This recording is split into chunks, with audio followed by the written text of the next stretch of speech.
जय श्री कृष्ण दोस्तों। द्वारिका में रहकर कृष्ण ने सुखपूर्वक जीवन बिताया। यहीं रहकर उन्होंने हस्तिनापुर की राजनीति में अपनी गतिविधियां बढ़ाईं और 8 स्त्रियों से विवाह कर एक नए कुल और साम्राज्य की स्थापना की। द्वारिका वैकुंठ के समान थी। कृष्ण की 8 पत्नियां थीं, रुक्मिणी, सत्यभामा, जाम्बूति, मित्रवंदा, सत्या, लक्ष्मणा, भद्रा और कालिंदी। इनसे उनको कई पुत्र और पुत्रियों की प्राप्ति हुई। इसके बाद कृष्ण ने भौमासुर नरकासुर द्वारा बंधक बनाई गई लगभग 16,000 स्त्रियों को मुक्त कराकर उन्हें द्वारिका में शरण दी। नरकासुर प्रागज्योतिषपुर का दैत्यराज था जिसने इंद्र को हराकर उनको उनकी नगरी से बाहर निकाल दिया था। नरकासुर के अत्याचार से देवतागण त्राही त्राही कर रहे थे।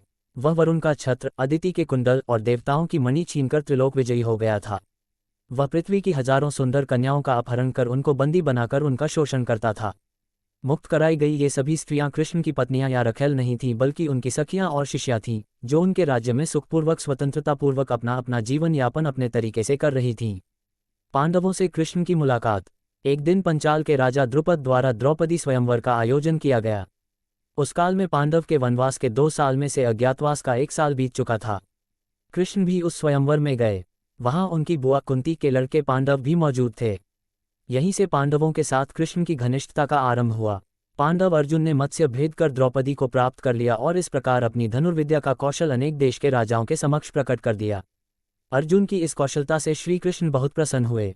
वहीं उन्होंने पांडवों से मित्रता बढ़ाई और वनवास की समाप्ति के बाद वे पांडवों के साथ हस्तिनापुर पहुंचे। कुरुराज धृतराष्ट्र ने पांडवों को इंद्रप्रस्थ के आसपास का प्रदेश दे रखा था। पांडवों ने कृष्ण के द्वार का निर्माण संबंधी अनुभव का लाभ उठाया। उनकी सहायता से उन्होंने भी जंगल के एक भाग को साफ कराकर इंद्रप्रस्थ नगर को अच्छे और सुंदर ढंग से बसाया।